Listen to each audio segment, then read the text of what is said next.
Welcome to the deep dive. We're tackling a really fascinating read today, something one of you, the learner, pointed us towards, Matt Haig's The Midnight Library. It's a story absolutely packed with those what-ifs, big questions about happiness, regret, what makes life meaningful. So let's get right into it. Yeah, absolutely. It's more than just a novel, isn't it? It's like a clever thought experiment. It really digs into those, well, universal feelings about the paths we didn't take. Right. And the way it's structured, this journey through different lives, it gives us a pretty unique angle to look at regret and happiness, not just as ideas, but as, lived things. Okay, so that central hook, this library between life and death, full of books representing every possible choice, it's such a captivating idea. How does our main character end up there? Well, we meet Nora Seed first. She's in her mid-30s, feeling incredibly lost, just drowning in regret, really. A sense of failure. A tough place to be. Definitely. And it's right at that point, this moment of deep despair, that she finds herself, well, in the Midnight Library, this space between life and death. And there's someone there to guide her through this library of possibilities. Yes, the librarian is Mrs. Elm. Yeah. And she's actually someone Nora knew from school, her old school librarian. Oh, interesting connection. It is. And Mrs. Elm explains the whole concept. Her.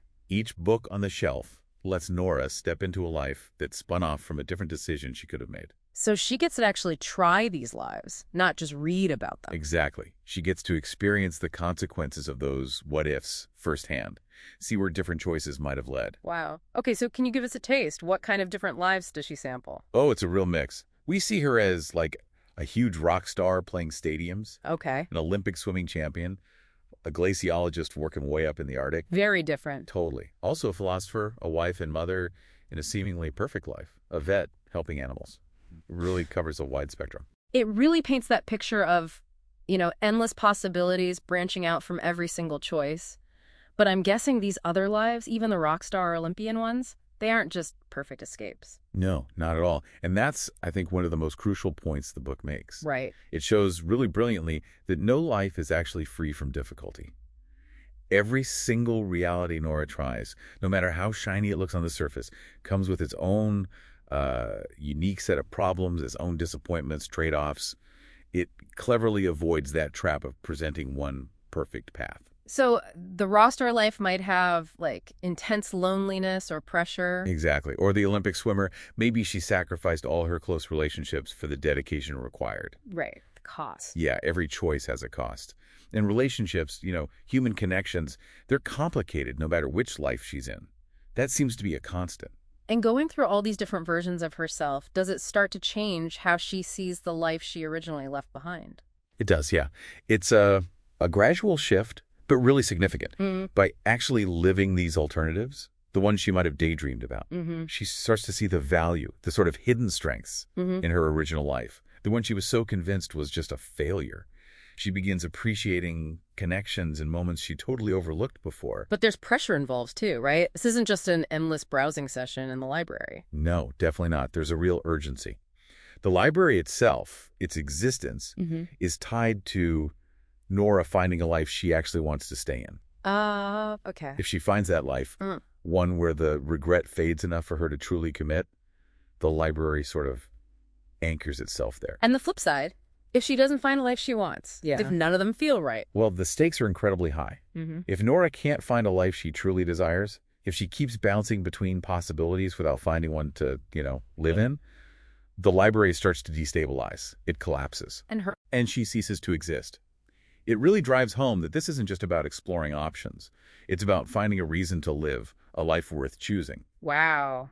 Okay, let's dig into some of those big ideas then. Regret is obviously front and center. Oh, absolutely. The whole setup, the Midnight Library itself, is basically built on Nora's regrets, all those what-ifs. It gives her the ultimate second chance, doesn't it? It does.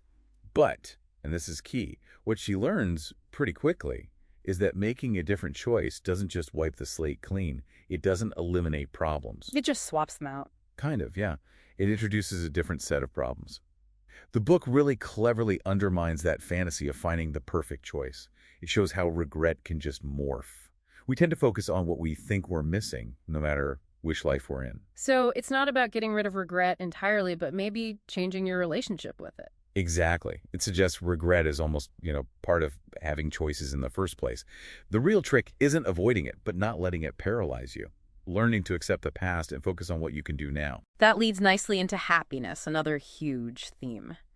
Nora tries on lives that look from the outside incredibly successful. What's the lesson there? Yeah, her journey completely dismantles that idea of happiness being some kind of external goal you achieve. Right, like getting the right job or partner guarantees it. Exactly. She gets fame, success, what seems like a perfect family, but deep, lasting contentment. That's often missing. Haig seems to be saying happiness isn't found in a specific life circumstance. So where is it found? It's more like a skill, something Nora has to cultivate within herself. An appreciation for the ordinary, the small moments, rather than waiting for some grand, perfect setup. It's internal. Like that old saying, the grass is always greener. That's exactly it. It's like a fundamental human glitch. Every single one of Nora's better lives shows its cracks, its own sources of unhappiness, which just reinforces that idea. Yeah. True contentment isn't about finding a perfect world outside, but building that inner capacity for acceptance, for gratitude, for what you actually have. The book also seems to emphasize how connected everything is. Small choices having big impacts. Yes, that's another major takeaway. As she moves between lives, Nora sees firsthand how decisions she thought were tiny, insignificant, had these huge, unforeseen ripple effects on other people's lives. It's a really powerful look at the butterfly effect. Makes you think about your own impact. Totally. It underlines our agency, and the complex web of relationships we're all part of. A tiny yes or no years ago could have completely changed someone else's trajectory, not just your own. And all this exploration ultimately seems to circle back to valuing the present moment, doesn't it? Absolutely. When we first meet Nora, she's completely consumed by regrets about the past and fantasies about different futures. Right, anywhere but here and now. Exactly. And that blinds her to any good in her actual life. The library kind of forces her to confront that. Experiencing all those alternatives paradoxically makes her learn to appreciate the unique things about her original life, the one she started in, to invest in the present. It's interesting, too, how it touches on mental health. Nora starts from a place of real despair. Yes, her initial state, that hopelessness, the weight of regret, it's very relatable for anyone who's struggled with depression or similar challenges. And while the library is, fantasy, you can definitely read it as a metaphor for that internal journey of finding hope again, finding meaning, even when things feel impossibly bleak. Trying on these different selves lets her reassess her own worth. And the way Haig tells the story, it deals with these heavy philosophical ideas, but it feels very approachable. I agree. That's a real strength. He uses those conversations between Nora and Mrs. Elm to explore complex stuff without getting bogged down in, academic jargon. Yeah, it flows well. It does. The prose is often simple, but it's evocative. It gets the emotional core across effectively. And the whole structure, this kind of modern fable, using a magical setup to ask profound questions, it just works. It's thought-provoking, but also easy to get swept up in. And Nora herself, she feels very real, doesn't she? Her anxieties, her self-doubt. Oh, definitely. Her relatability is key. So many people wrestle with those same feelings. Am I enough? Did I mess up? Yeah. Her journey, even with the magical library, feels grounded in that shared human experience. It offers a sense of hope, maybe, that we can find value even in our messy, imperfect lives. Okay, so if you had to boil it down, what's the ultimate message the Midnight Library leaves us with? Look, I think at its heart, it's asking us to rethink what a good life even means. To maybe stop chasing some idealized version and recognize the potential in the life we actually have. It's about letting go of that crippling regret, actively looking for joy in the small things, in the present, understanding how connected we are. And maybe most importantly, it's that comforting idea that it's never truly too late to change your perspective, to start really living. That is a powerful takeaway. Nora's whole journey, it feels like it's about those aha moments, doesn't it? Realizing the life you had wasn't maybe the failure you thought it was. Exactly. The big insights really circle around perspective, don't they? And how elusive perfect happiness is.